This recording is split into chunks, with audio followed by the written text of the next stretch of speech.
ಜಲಜ್ಯೇಷ್ಠನಿಭಾಕಾರಂ ಜಗದೀಶಪದಾಶ್ರಯಂ ಜಗತೀತಲವಿಖ್ಯಾತಂ ಜಗನ್ನಾಥ ಗುರುಂ ಭಜೆ.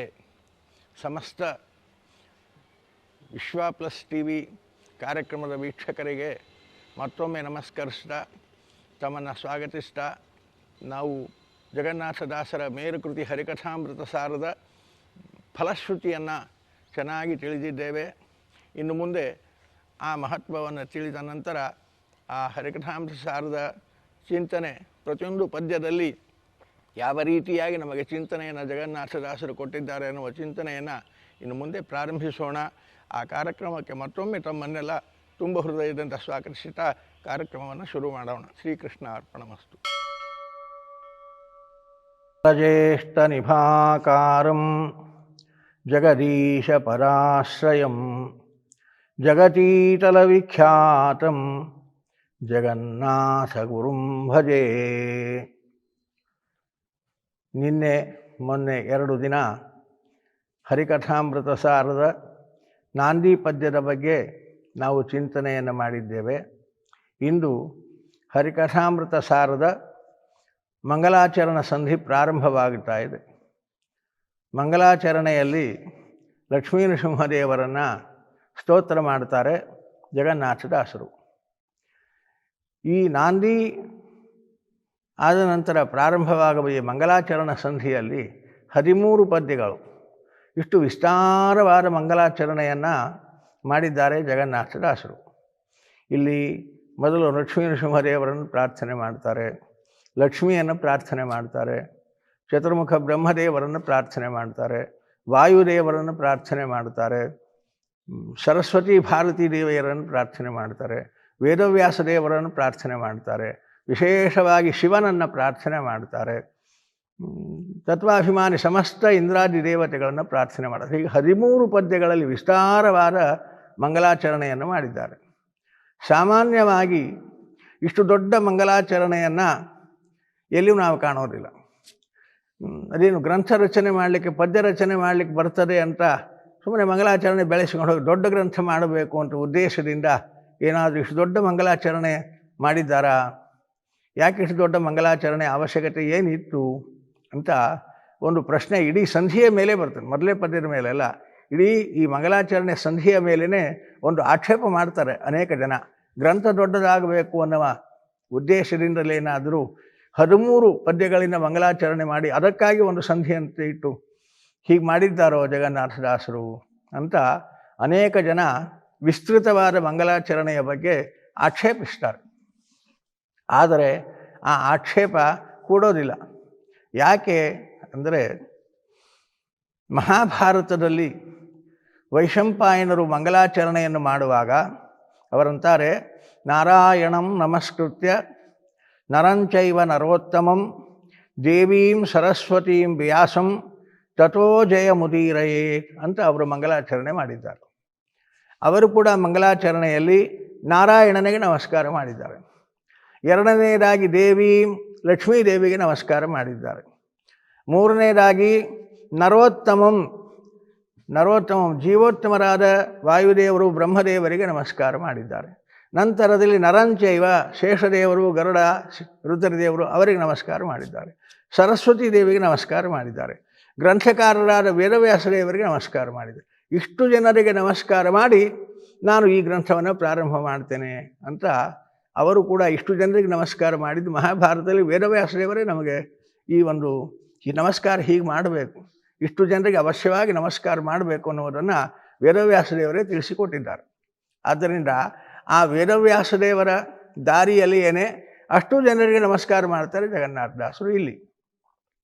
ಅಲ್ಲಿ ನಾರಾಯಣಂ ನಮಸ್ಕೃತ್ಯ, ದೇವೀಂ ನಮಸ್ಕೃತ್ಯ, ನರೋತ್ತಮಂ ನಮಸ್ಕೃತ್ಯ, ಸರಸ್ವತೀಂ ಇಷ್ಟೇ ನಮಸ್ಕೃತ್ಯ. ಅವ್ರಿಗೆ ನಮಸ್ಕಾರ. ಅವ್ರಿಗೆ ಯಾಕೆ ನಮಸ್ಕಾರ ಮಾಡಬೇಕು? ಇಷ್ಟು ಜನರಿಗೆ ಯಾವುದೇ ಕಾರ್ಯ ಪ್ರಾರಂಭ ಇಷ್ಟು ಜನರಿಗೆ ಯಾಕೆ ನಮಸ್ಕಾರ ಮಾಡಬೇಕು? ಏನವರ ಮಹತ್ವ ಅದು ಅಲ್ಲಿ ಹೇಳಿಲ್ಲ. ಹಾಗಾಗಿ ಅವರಿಗೆ ಯಾಕೆ ನಮಸ್ಕಾರ ಮಾಡಬೇಕು, ಅವ್ರದ್ದೇನು ಮಹತ್ವ ತಿಳಿಬೇಕಾದರೆ ಹರಿಕಥಾಮೃತಕ್ಕೆ ಬರಬೇಕು.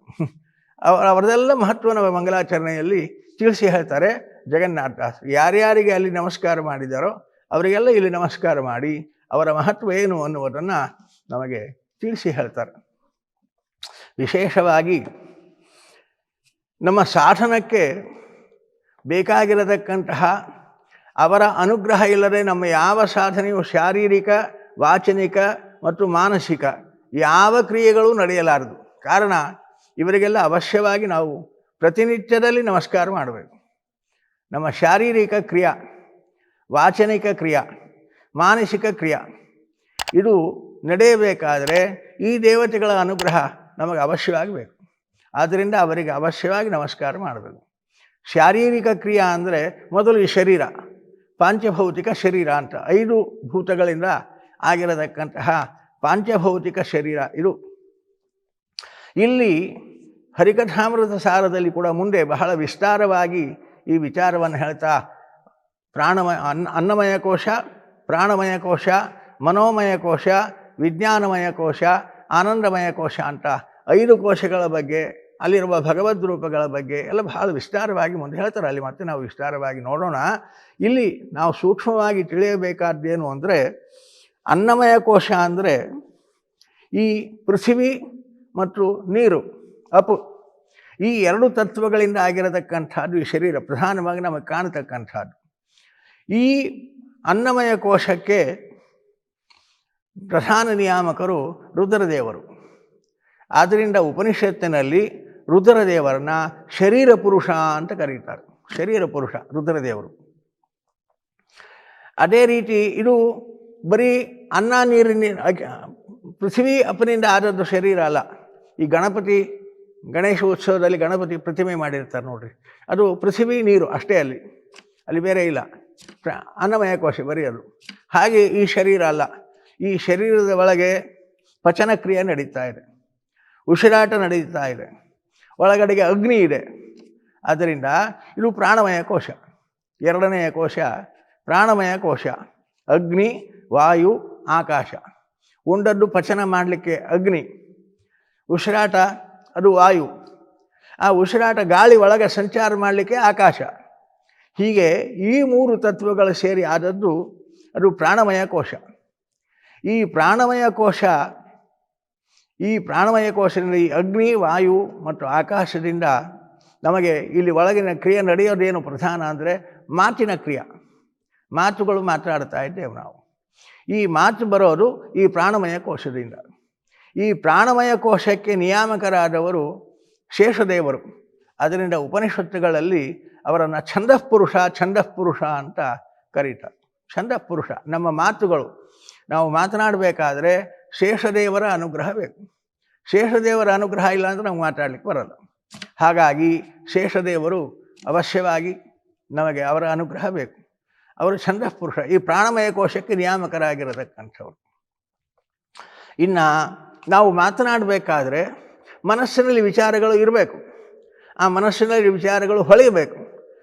ಮನಸ್ಸಿನಲ್ಲಿ ವಿಚಾರ ಇದ್ದು ಅದು ಹೊಳೆಯದೇ ಇದ್ದರೆ ಮಾತಿನಲ್ಲಿ ಬರಲ್ಲ. ಅದು ಮನಸ್ಸಿನಲ್ಲಿ ವಿಚಾರ ಇರಬೇಕಾಗ್ತದೆ.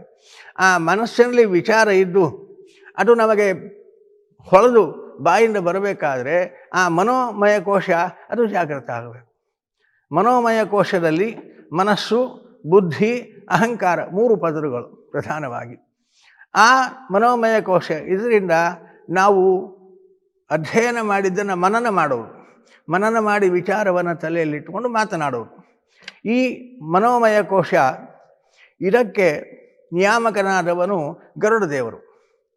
ಆದ್ದರಿಂದ ಅವನನ್ನು ವೇದಪುರುಷ ಅಂತ ಕರೀತಾರೆ ಶಾಸ್ತ್ರದಲ್ಲಿ, ಉಪನಿಷತ್ತುಗಳಲ್ಲಿ. ಇಂತಹ ವೇದಪುರುಷನ ಅನುಗ್ರಹ ಇಲ್ಲದೆ ನಾವು ಶಾಸ್ತ್ರಾಧ್ಯಯನ ಮಾಡಿ ಮನನ ಮಾಡಲಿಕ್ಕಾಗಲ್ಲ. ಅಧ್ಯಯನ ಮಾಡ್ಬೋದು, ಮನನ ಮಾಡಲಿಕ್ಕಾಗಲ್ಲ. ಮನನ ಮಾಡಬೇಕಾದ್ರೆ ಗರುಡದೇವರ ಅನುಗ್ರಹ ವಿಶೇಷವಾಗಬೇಕು. ಆದ್ದರಿಂದ ಈ ಮನೋಮಯ ಕೋಶ ಮನನ ಕಾರ್ಯ ನಡೆದರೆ ವಚನ ಬರ್ತದೆ. ಮನನವೇ ಇಲ್ಲ ಅಂದರೆ ವಚನ ಇಲ್ಲ. ಕಾರಣ ಈ ಮನನ ನಡೆಯತಕ್ಕಂಥದ್ದು ಮನೋಮಯ ಕೋಶದಲ್ಲಿ. ಆ ಮನೋಮಯ ಕೋಶಕ್ಕೆ ನಿಯಾಮಕನಾಗಿರತಕ್ಕಂಥವನು ಗರುಡ. ಅದರಿಂದ ಅವನನ್ನು ವೇದಪುರುಷ ಅಂತ ಶಾಸ್ತ್ರದಲ್ಲಿ, ಉಪನಿಷತ್ತುಗಳಲ್ಲಿ ಕರೀತಾ ಇದ್ದಾರೆ.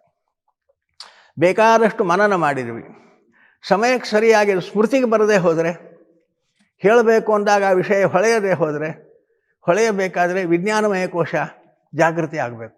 ನಾವು ಮನನ ಮಾಡಿದ್ದೆಲ್ಲ ಅಲ್ಲಿ ಅದೊಂದು ರೀತಿ ಮೆಮೊರಿ ಶೆಲ್ ಅಂತಾರೆ, ಸ್ಮೃತಿ ಪೆಟ್ಟಿಗೆ. ಅದು ಸ್ಮೃತಿ, ನಾವೆಲ್ಲ ಮನನ ಮಾಡಿದ್ದು ಅಲ್ಲಿ ರೆಕಾರ್ಡ್ ಆಗ್ತಾ ಇರ್ತದೆ.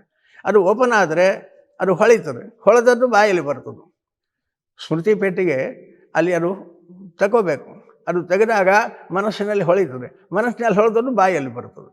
ಹಾಗಾಗಿ ಆ ಸ್ಮೃತಿ ಪೆಟ್ಟಿಗೆ ಲಾಕ್ ಆಗಿಬಿಡ್ತೀವಿ ಅಂದರೆ ಹೇಳಿಕ್ಕಾಗಲು, ಹೊಳೆಯೋದು ಇಲ್ಲ, ಅದು ಬಾಯಲ್ಲಿ ಬರೋದು ಇಲ್ಲ. ಆದ್ದರಿಂದ ಅದನ್ನು ಚಿತ್ತ ಅಂತ ವಿಜ್ಞಾನಮಯ ಕೋಶ, ಅದೇ ಚಿತ್ತ ಅಂತ ಕರೀತಾರೆ ಅದನ್ನು. ಆ ವಿಜ್ಞಾನಮಯ ಕೋಶಕ್ಕೆ ನಿಯಾಮಕರು ಬ್ರಹ್ಮವಾಯುದೇವರು. ಅವರನ್ನು ಉಪನಿಷತ್ತಿನಲ್ಲಿ ಅದನ್ನು ಸಂವತ್ಸರ ಪುರುಷ ಅಂತ ಕರೀತಾರೆ. ಅವರನ್ನು ಸಂವತ್ಸರ ಪುರುಷರು ಇವರು, ಬ್ರಹ್ಮವಾಯುಗಳು. ಹೀಗೆ ಸಂವತ್ಸರ ಪುರುಷ ಇವರನ್ನೆಲ್ಲ, ಈ ಸಂವತ್ಸರ ಪುರುಷ, ವೇದ ಪುರುಷ, ಛಂದಃ ಪುರುಷ, ಶರೀರ ಪುರುಷ, ಈ 4 ಪುರುಷರನ್ನು ಅಂತರ್ಯಾಮಿಯಾಗಿ ನಿಯಮನ ಮಾಡತಕ್ಕಂಥವ ಅವ ಮಹಾಪುರುಷ, ಪರಮಪುರುಷ, ಅವನು ನಾರಾಯಣ. ಹಾಗಾಗಿ ಆ ನಾರಾಯಣನ ಜೊತೆ ಯಾವಾಗಲೂ ಇದ್ದುಕೊಂಡು ಆ ವಿಜ್ಞಾನಮಯ ಕೋಶದಲ್ಲಿ ತಾನು ವಿಶೇಷವಾದ ಬ್ರಹ್ಮದೇವ ವಾಯುಗಳಿಗೆ ಅನುಗ್ರಹ ಮಾಡತಕ್ಕಂಥವಳು ಲಕ್ಷ್ಮೀದೇವಿ. ಈ ಬ್ರಹ್ಮವಾಯುಗಳ ಜೊತೆಯಲ್ಲಿ ಅವರ ಹೆಂಡರಾಗಿರತಕ್ಕಂತಹ ಸರಸ್ವತಿ ಭಾರತೀಯರು. ಹಾಗಾಗಿ ಶೇಷ ಗರುಡರ ಅವರ ಹೆಂಡತಿಯರಾಗಿರತಕ್ಕಂತಹ ಸುಪರ್ಣಿ ಮತ್ತು ವಾರುಣಿ, ಪಾರ್ವತಿ ಇವರೆಲ್ಲ ಪ್ರಧಾನ ಪಾತ್ರ ಅಲ್ಲಿ ಬರ್ತಾರೆ. ಆದ್ದರಿಂದ ಇಷ್ಟು ಜನರ ವ್ಯಾಪಾರದಿಂದ ನಮ್ಮದೊಂದು ಮಾತು ಬರ್ತಾ ಇದೆ. ನಾವು ಮಾತನಾಡ್ತಾ ಇದ್ದೇವೆ ಅಂದರೆ ಮಾತು ಮನನ ಆಗಬೇಕು. ಮನನ ಆದದ್ದು ಅಲ್ಲಿ ಸ್ಮೃತಿ ಪಟಲದಲ್ಲಿ ಅದು ರೆಕಾರ್ಡ್ ಆಗಬೇಕು. ಅದನ್ನು ಅವರು ಹೊಳಸಬೇಕು. ಅವರು ಹೊಳಸಬೇಕಾದ್ರೆ ಪರಮಪುರುಷನ ಅನುಗ್ರಹ ಆಗಬೇಕು. ಹೀಗೆ ಇಷ್ಟು ಪರಂಪರೆ ಉಂಟು. ನಾವು ಒಂದು ಮಾತಾಡ್ತೇವೆ ಅಂದರೆ ಮಾತಿನ ಕ್ರಿಯೆಯಲ್ಲಿ, ಅದೇ ರೀತಿ ಶಾರೀರಿಕ ಕ್ರಿಯೆಗಳು ಕೂಡ. ಹೀಗಾಗಿ ಯಾವ ನಿತ್ಯ ಮಾಡುವ ಎಲ್ಲ ಕ್ರಿಯೆಗಳಿಗೆ ಇಷ್ಟು ಜನರ ಅಧೀನರಾಗಿ ನಾವು ಮಾಡ್ತಾ ಇದ್ದೇವೆ. ಯಾರ ಅಧೀನರಾಗಿ ಈ ಕಾಯಿಕ, ವಾಚನಿಕ, ಮಾನಸಿಕ ವ್ಯಾಪಾರಗಳು ನಡೀತಾ ಇವೆಯೋ ಅವರ ಸ್ಮರಣೆಯೇ ನಮಗೆ ಇಲ್ಲ ಅಂದರೆ ಮಾಡಿದ ಸಾಧನೆಗೆ ಅರ್ಥ ಇಲ್ಲ. ಆದ್ದರಿಂದ ಆ ಸ್ಮೃತಿ ನಮಗೆ ಬರಬೇಕು. ಅವರ ಮಹತ್ವ ನಮಗೆ ಗೊತ್ತಾಗಬೇಕು. ಅವರ ಮಹತ್ವ ಏನು ಅಂತ ಗೊತ್ತಾದರೆ ಆಗ ಅವರಿಗೆ ನಮಗೆ ನಮಸ್ಕಾರ ಮಾಡಲಿಕ್ಕೆ. ಬರೀ ನಾರಾಯಣ ನಮಸ್ಕಾರ, ನಾರಾಯಣಿಗೆ ಯಾಕೆ ನಮಸ್ಕಾರ ಮಾಡಬೇಕು? ಶೇಷದೇವರಿಗೆ ಯಾಕೆ ನಮಸ್ಕಾರ ಮಾಡಬೇಕು? ಗರುಡನಿಗೆ ಯಾಕೆ ನಮಸ್ಕಾರ ಮಾಡಬೇಕು? ವಾಯುದೇವರಿಗೆ ಯಾಕೆ ನಮಸ್ಕಾರ? ಅದಕ್ಕೆ ಉತ್ತರ ಇಲ್ಲ ಅಂತ. ಆದ್ದರಿಂದ ಅವರ ಮಹತ್ವ ಏನು ಅನ್ನುವುದನ್ನು ತಿಳಿಸಲಿಕ್ಕಾಗಿ ಈ ಮಂಗಲಾಚರಣೆ ಸಂಧಿ ಹೊರಟದ್ದು. ಯಾಕೆಂದರೆ ಇದು ಸಾಧನದ ವಿಚಾರ. ನಾವು ಸಾಧನೆ ಮಾಡ್ತೇವೆ, ನಾ ಸಾಧನೆ ಮಾಡ್ತೇನೆ, ನಾನು ಬಂತು, ಆ ಸಾಧನೆಗೆ ಅರ್ಥವೇ ಇಲ್ಲ ಅಂತಾರೆ. ಅದರಿಂದ ಎಷ್ಟೆಲ್ಲ ಜನ, ನಿನ್ನ ಸಾಧನೆಯ ಹಿಂದೆ ಎಷ್ಟು ಜನ ನಿಂತು ಆ ವ್ಯಾಪಾರ ನಡೆಸ್ತಾ ಇದ್ದಾರೆ ಅದರ ಕಲ್ಪನೆ ಬರಬೇಕಲ್ವ. ಹಾಗಾಗಿ ಇಷ್ಟೆಲ್ಲ ಜನರ ಅನುಗ್ರಹದಿಂದ ನಿನ್ನದೊಂದು ಕಾಯಿಕ, ವಾಚನಿಕ, ಮಾನಸಿಕ ವ್ಯಾಪಾರ ನಡೆದರೆ ಅದು ಅರ್ಥ ಆಗಬೇಕಾದ್ರೆ ಇಷ್ಟು ಜನರ ಅನುಗ್ರಹ ಬೇಕಾಗ್ತದೆ. ಅದು ನಡೆಯಬೇಕಾದ್ರೆ ಇಷ್ಟು ಜನ ಅನುಗ್ರಹಿಸಿ ನನ್ನಿಂದ ಈ ವ್ಯಾಪಾರ ನಡೆಸ್ತಾ ಇದ್ದಾರೆ ಅನ್ನೋದು ನಾವು ತಿಳಿಬೇಕಾಗ್ತದೆ. ಆದ್ದರಿಂದ ಈ ವಿಸ್ತಾರವಾಗಿರತಕ್ಕಂತಹ ಮಂಗಲಾಚರಣೆ ಸಂಧಿಯಲ್ಲಿ ಇಷ್ಟೂ ಜನರಿಗೆ ಪ್ರತ್ಯೇಕ ಅವರ ಮಹತ್ವವನ್ನು ತಿಳಿಸಲೇ ನಮಸ್ಕಾರ ಮಾಡ್ತಾರೆ. ಅವರ ಮಹತ್ವ ಏನು ಅದನ್ನು ತಿಳ್ಕೊಂಡು ಅವರನ್ನು ನಮಸ್ಕರಿಸಿ ನಾವು ಮುಂದೆ ಯಾವುದೇ ಕಾರ್ಯ ಮಾಡಿದರೆ ನಮ್ಮ ಕಾರ್ಯ ಸುಗಮ ಆಗ್ತದೆ ಅನ್ನುವ ಅರ್ಥದಲ್ಲಿ ಅವರ ಮಹತ್ವ ತಿಳಿಸಲಿಕ್ಕೋಸ್ಕರವಾಗಿಯೇ ವಿಸ್ತೃತವಾಗಿರತಕ್ಕಂತಹ ಮಂಗಲಾಚರಣ ಸಂಧಿ 13 ಪದ್ಯಗಳಲ್ಲಿ ಮಂಗಲಾಚರಣ ಸಂಧಿಯನ್ನು ನಮಗೆ ಮಾಡಿಕೊಡ್ತಾರೆ ಜಗನ್ನಾಥದಾಸರು. ಆ ಮಂಗಲಾಚರಣ ಸಂಧಿಯಲ್ಲಿ ಮೊದಲಿಗೆ ಅವರು ಸ್ತೋತ್ರ ಮಾಡುವುದು ಲಕ್ಷ್ಮೀ ನರಸಿಂಹದೇವರನ್ನು. ಅದೇನು ಸ್ತೋತ್ರ ಮಾಡಿದ್ದಾರೆ, ಏನದರ ಅರ್ಥ, ನಾಳೆ ಮತ್ತೆ ಅದನ್ನು ನಾವು ಚಿಂತನೆಯನ್ನು ಮುಂದುವರಿಸೋಣ. ಮಧ್ವೇಶಾರ್ಪಣಮಸ್ತು.